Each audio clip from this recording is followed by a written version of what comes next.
Okay, this session we will be looking at the Gospel according to Mark.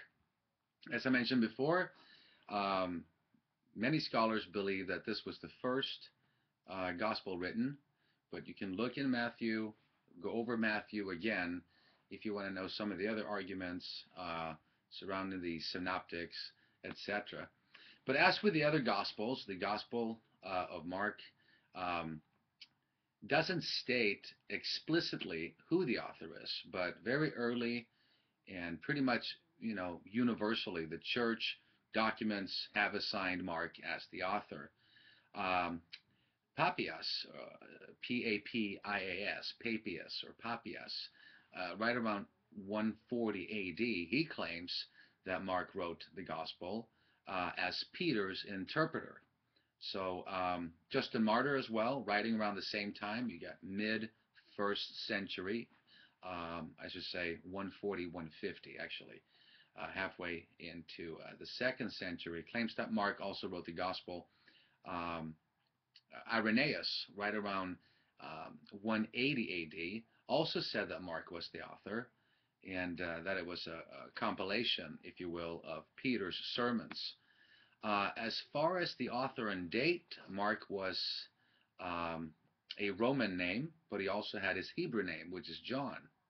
He lived in Jerusalem with his mother Mary, whose home became the headquarters of the first Christians in Jerusalem. Acts 12:12, Book of Acts 12, verse 12. You can look into that there. And then Mark went with Barnabas and Saul, right? Saul of Tarsus, now Paul, to Antioch, which is in Syria. And he did so um, on the first missionary journey of Paul in AD 46. So Mark was in the game. He was part of the real players of the early church, um, so to speak.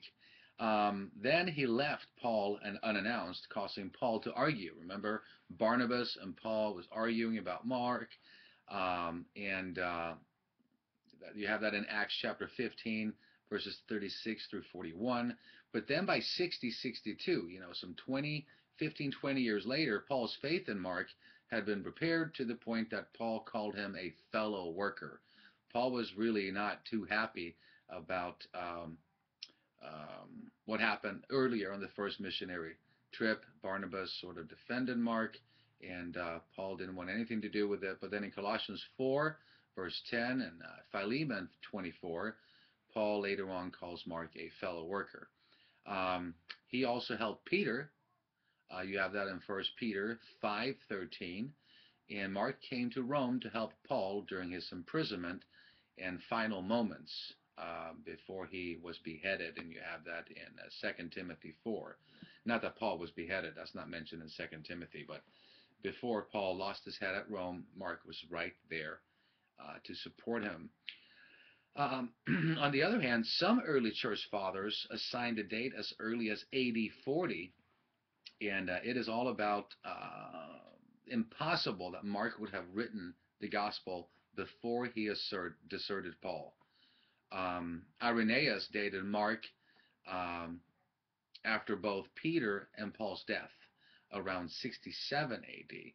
But then Papias, or Papias, and Clement of Alexandria, not Clement of Rome, Clement of Alexandria, would give it an earlier date than Irenaeus, claimed that Mark wrote down Peter's sermons while Peter was still alive.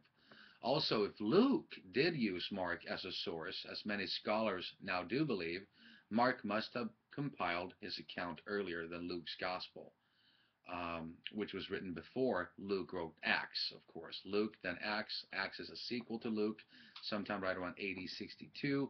For these reasons, the strongest argument is that Mark wrote his gospel sometime in the mid-50s.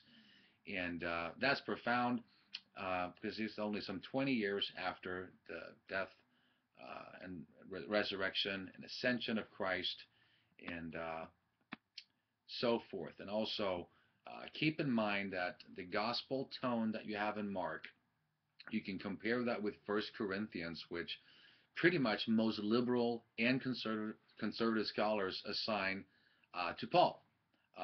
They pretty much agree that Paul authored 1 Corinthians. And in 1 Corinthians 15, you read about an early creed that Paul had received and is passing on that has the verbiage of the gospel, including a physical resurrection, the verbiage of third day, etc. So if Mark is given an early date, AD 50, and Paul, that liberals would, well, unanimously, they pretty much agree that Paul did pen down 1 Corinthians around 55, 56 AD.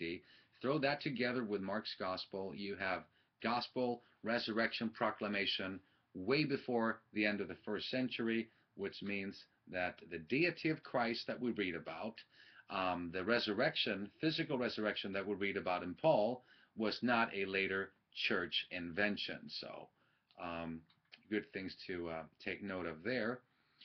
What else? Clement of Alexandria said that Mark was written for those in Rome. Mark is thought to have been living in Rome at the time of the gospel writing. Um, Internal evidence, meaning the gospel itself, what does it claim, seems to agree with the Roman audience and also points to a majority of Gentile um, addressees, if you will.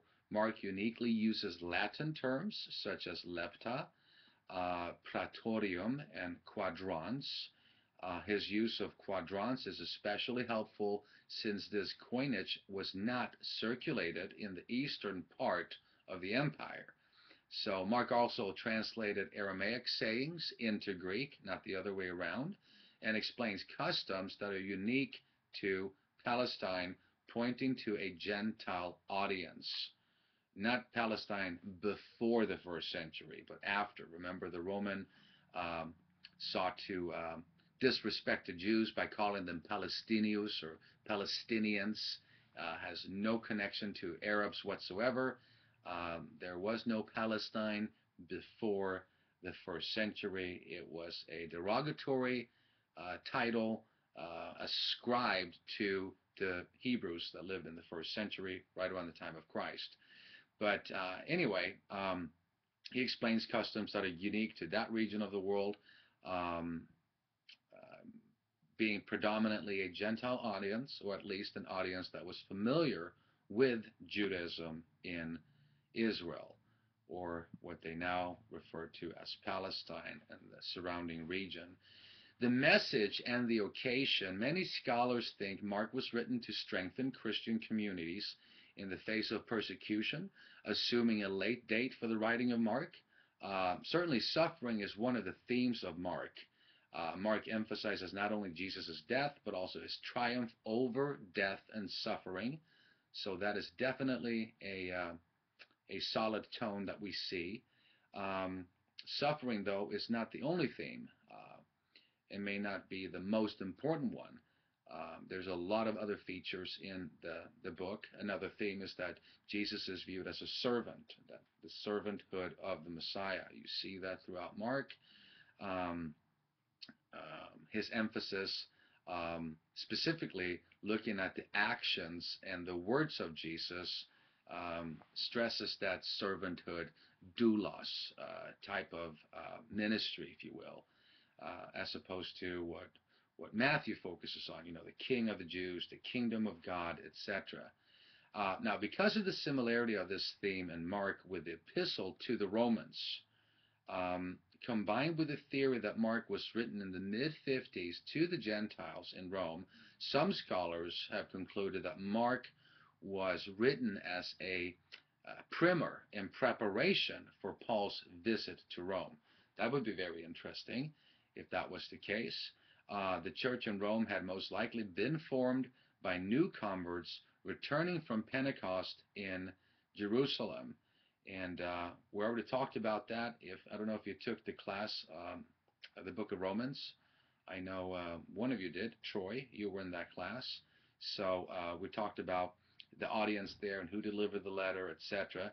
But the church in Rome was most likely formed by new believers that came from Pentecost in Jerusalem into Rome. So they were not established by an apostolic visit, if you will, and were probably lacking information about the faith that they had embraced and needed to be grounded a little better.